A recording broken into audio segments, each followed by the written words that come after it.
लगे सब तो एक जैसी किसको ले जाएं।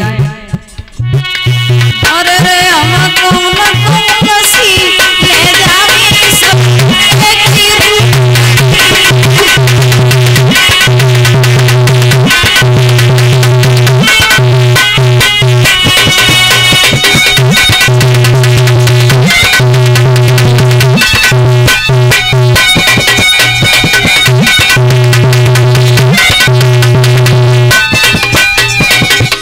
भगवान ने सोचा किसको ले जाएं, सब तो एक जैसी है। रुक्मिणी समझ गई कि अभी तक भगवान ने हमें पहचान नहीं पाया, तो रुक्मिणी आगे बढ़ी, कन्हैया से बोली आप कौन हो? भगवान कन्हैया बोले हम। क्यों, तुम्हें क्यों बताएं हम कौन है? रुक्मिणी कहने लगी बताए दो कौन हो? कन्हैया बोले हम हैं श्याम सुंदर। अच्छा ये बताइए आपके ये कमर पर जो बधी है ये बंसी है? बोली हाँ। ये वही बंसी तो नहीं है जिसकी ध्वनि सुन के राधा ललिता विशाखा सारी ब्रज की लड़कियां पागल हो गई थी? कन्हैया बोले आपको इतना भी पता है? हाँ ये वही बंसी है। तो रुक्मिणी बोली क्या एक बार हमारे लिए बंसी को बजा सकते हो? कन्हैया कहने लगे क्यों, तुम्हारे लिए हम बंसी क्यों बजाएं? रुक्मिणी कहने लगी चुप रहो, हमें पता है, और तुम्हारी जैसी बंसी ना हमारे मेला में बेचती है। इतना घमंड न करो अपनी बंसी पर, और एक बार बंसी को बजाए दे। कन्हैया कहने लगे पागल हो गई हो, अगर हमने बजाई बसुरिया तो जो पूरी सेना खड़ी है ना जो चटकाई गई हमारी कुपड़िया, इसलिए चुप खड़ी रहो, बंसी मत बजा। रुक्मिणी कहने लगी बड़ो घमंड है अपनी बंसी पर। भगवान कन्हैया बोले घमंड तो होगा ही, आप ही तो कह रही हो कि इस बंसी की सारी दुनिया दीवानी है, तो जिस बंसी को बजाने वाला और आपके सामने खड़ा है वो हमें।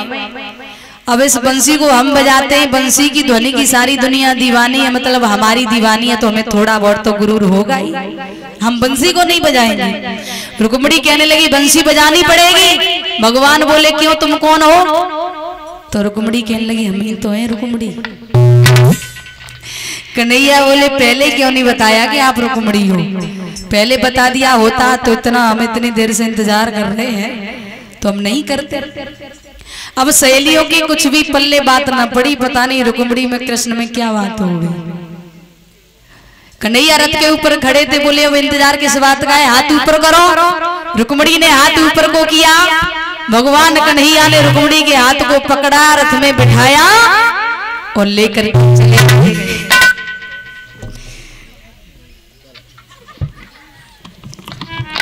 और जैसे ही रुक्मिणी को लेके गए सखियों ने देखा तो सखियां बोली बहना ए बहना, सखियां बोली बहना कारो ही कारो तो पतो ना है, बहन को लेके कहाँ चलो गए? और जाकर के मैया को बताना होगा, भैया को बताना होगा। अगर नहीं बताया तो वो लोग क्या सोचेंगे कि रुक्मिणी हमारे साथ थी। एक सहेली बोली बात तो ठीक है, चलो चले। मैया के पास में आए, रुक्मिणी की माँ से बोली है सहेलियां मैया रुक्मिणी नहीं आई। बोली क्यों? बोली सुनो कि मैया रे मैया और ले गो रथ में बिठाए, मात तेरी बात बिगड़ गई, लली करुआ संग बज गई, बात बिगड़ गई लली।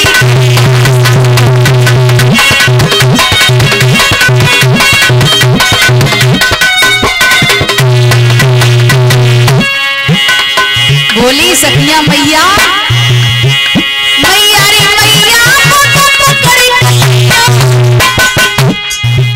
अरे ले गो चलो, बात बिगड़ गई लली करिया बज गई, बात बिगड़ गई लली।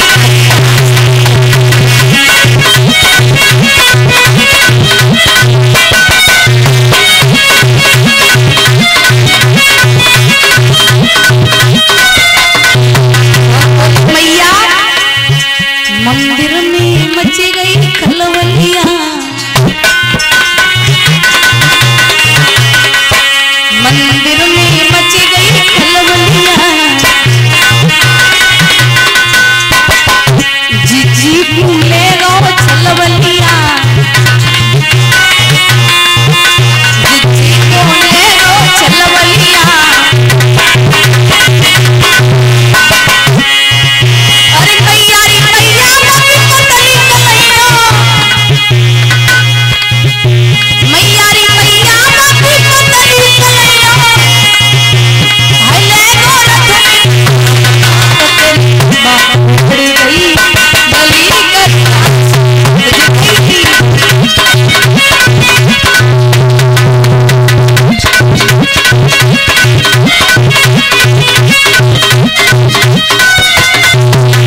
बज गई।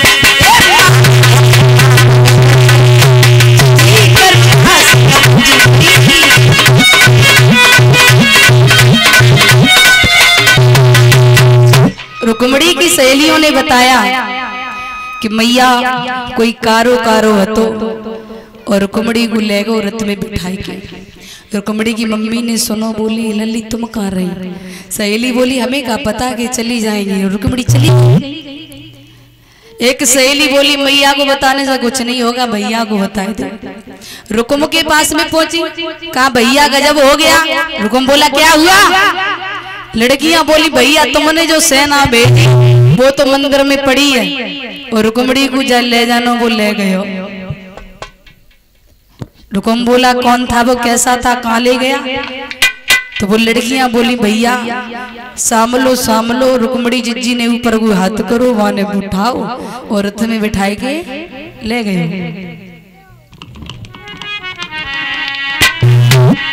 और बोली भैया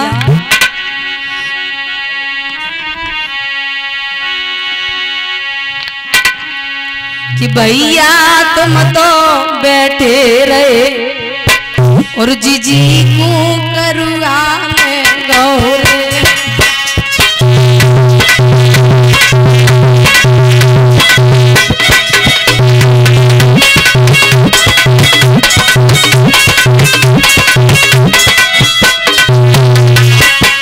बोली भैया तुम बैठे रहे तब तक जीजी को ले गो।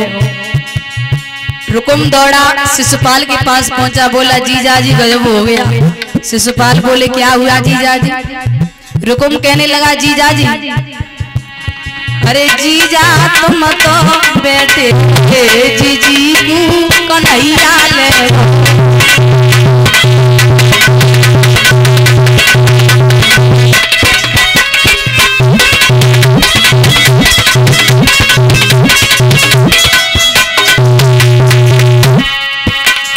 अरे शिशुपाल रे गयो वारो रे जीजी ने बातर हारो, जीजी ने